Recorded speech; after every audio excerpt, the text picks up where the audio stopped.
Bon, Harry Ben Semoun, il a vu assez juste le Premier ministre. C'est ce qu'il a dit hier soir aussi au dîner du CRIF, l'indignation sélective de l'extrême gauche, des pro-palestiniens, des islamistes, ne trompe plus personne. Ces gens-là se sont disqualifiés, déjà en n'ayant pas dénoncé les massacres du 7 octobre. Ils continuent leurs provocations, ils continuent leurs appels à la haine, malgré les critiques c'est un fonds de commerce. qu'on ressasse depuis des mois et des mois. Mais c'est un fonds de commerce. Ils n'ont que faire de la réalité, de la vérité, de l'objectivité. Ils ne cessent d'annoncer en permanence la question de le génocide, mais le génocide n'existe pas. Déjà, ne serait-ce que pour cela. L'ONU, y compris, qui n'est pourtant pas très pro-israélien, ni l'ONU, ni la Cour internationale a reconnu qu'il n'y avait pas de génocide. Ni personne qui connaît le sens des mots, et il y en a beaucoup dans ce monde, ne parle de génocide. Mais quand un législateur se permet de mentir, de manipuler l'opinion, il devrait y avoir des sanctions pour ça. La liberté de parole, la liberté de débat, ce n'est pas de laisser 5 minutes pour les nazis, 5 minutes pour les juifs. Il faut que la vérité soit respectée.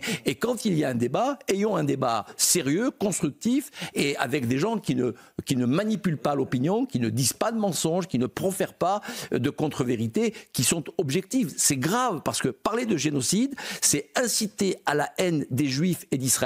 Et c'est clairement avoir l'agenda d'effacer Israël de la carte, vous l'avez dit et vous avez parfaitement raison, mais effacer Israël de la carte, ça veut dire également exterminer les Juifs. Et derrière tout cela, on voit bien que les Juifs comme Israël sont utilisés comme un bouc émissaire, il y a un agenda politique très précis, il s'agit de dynamiter de l'intérieur toutes les démocraties, tous les systèmes politiques dans lesquels nous vivons et qui garantissent la laïcité, la liberté de tous et l'égalité entre tous les citoyens. C'est un danger au-delà des Juifs, au-delà d'Israël, pour la République, pour la France, pour notre pays. Ces populistes sont en train de foutre le feu au pays et si on ne les arrête pas, ils finiront par y parvenir. Je veux qu'on écoute à présent ce témoignage. Une accusation extrêmement grave, une accusation portée par la présidente de SOS Éducation qui estime possible que des élèves aient été refusés à Sciences Po en raison de leur nom à consonance juive. Des étudiants brillants dont le dossier aurait été refusé simplement parce que juif. Donc c'est ce qu'elle a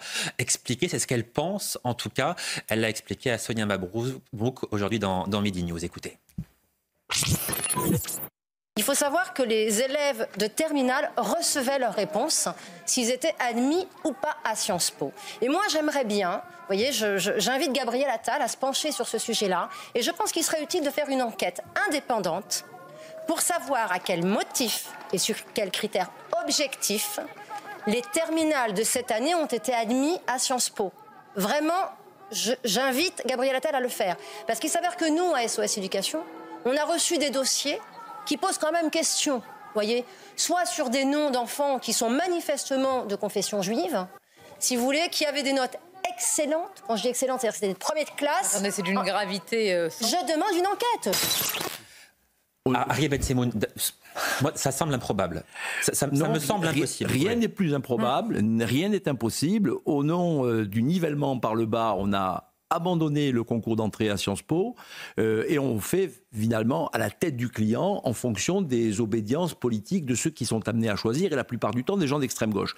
Rappelez que la réputation de Sciences Po est, à mon avis, durablement effondrée. Pardon, mais ça voudrait dire qu'il y a de l'antisémitisme, y compris au sommet de Sciences Po. Il y a une idéologie favorable aux islamistes et aux islamo-gauchistes pilotée par toute l'idéologie à l'antisémitisme. Et utilisez le mot qui convient le mieux. C'est contre les Juifs, c'est contre Israël, et chaque Juif étant considéré comme un sioniste en puissance, c'est contre Israël. Vous avez remarqué qu'à Sciences Po, on demandait à des Juifs de crier « Vive la Palestine » pour pouvoir rentrer, par exemple, dans un amphi. Ça veut dire qu'en fait, on n'en a pas après les Juifs. À proprement parler, on en a après les Juifs qui seraient sionistes, qui donc seraient les défenseurs de l'État d'Israël et d'une certaine manière considérés comme étant les suppôts du mal absolu que serait l'État d'Israël. Mais si l'État d'Israël c'est le suppôt du mal absolu, alors ça veut dire que tous les États-nations, que toutes les démocraties, que tous les systèmes dans lesquels nous vivons sont logés à la même enseigne. Donc il y a là quelque chose d'extrêmement dangereux, bien sûr pour les Juifs parce que première ligne, bouc émissaire comme toujours, mais si derrière les sociétés ne sont pas capables de comprendre que c'est leur avenir qui est en jeu, et on laisse une petite minorité d'ignorants faire la loi, alors que aujourd'hui toutes les enquêtes qui ont été publiées montrent bien, et encore la dernière par la Fondapol, que une immense majorité des Français rejette cette réalité-là, rejette cet islamo-gauchisme, rejette l'islamisme, et d'une certaine manière, aujourd'hui disent à 76%, ils sont inquiets de voir la montée de la haine des Juifs en France. Ça veut dire qu'ils n'y participent pas.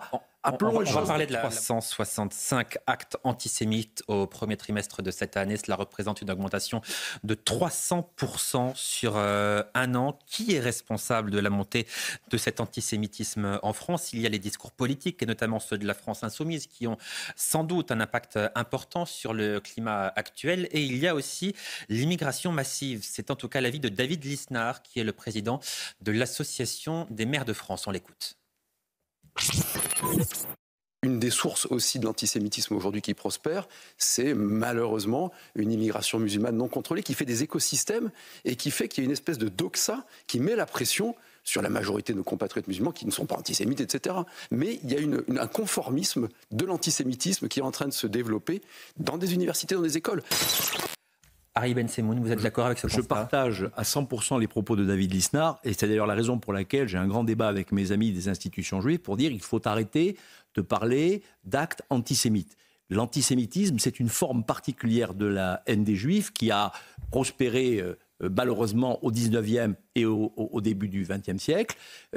Pour autant, aujourd'hui, il y a d'autres formes de haine des Juifs qui s'expriment, mais vous savez, quand on parle d'antisémitisme, on envoie à l'opinion publique cette idée que, en fait, finalement, c'est une histoire qui ne concerne que les Juifs. Or, ça n'est pas la réalité, puisque ceux qui sont responsables aujourd'hui de ces agressions contre les Juifs sont principalement les islamistes, les extrémistes de gauche, les wokistes, et qui sont rassemblés dans une espèce d'alliage ou d'alliance improbable que Pierre-André Taguieff a qualifié de palestinisme. Le palestinisme, c'est le cheval de Troie de l'islamisme et du wokisme dans le monde aujourd'hui. Donc il ne faut pas se tromper de alors combat. Comment est-ce que vous appelez ça si ça n'est pas de l'antisémitisme? Comment est-ce que vous le qualifiez? Mais vous savez quoi? Je vais le qualifier de la manière la plus simple qui soit. La haine des Juifs. Chacun est capable de comprendre ce que cela veut dire. Antisémitisme, c'est un concept de la science politique qui renvoie au 19e siècle et à ce qu'a été l'antisémitisme avant, pendant et juste après la Deuxième Guerre mondiale. Aujourd'hui, cet antisémitisme-là, il n'a pas disparu. Il est résiduel en France. Mais en disant antisémitisme, on s'empêche de désigner les coupables. Et quand on ne désigne pas les coupables, on ne peut pas les combattre. Et il y a là une grande bien-pensance de l'opinion publique, en tout cas des responsables politiques, qui ont peur finalement de nommer le mal, mais mal nommer les choses, comme disait Camus, vous le savez, c'est rajouter au malheur du monde.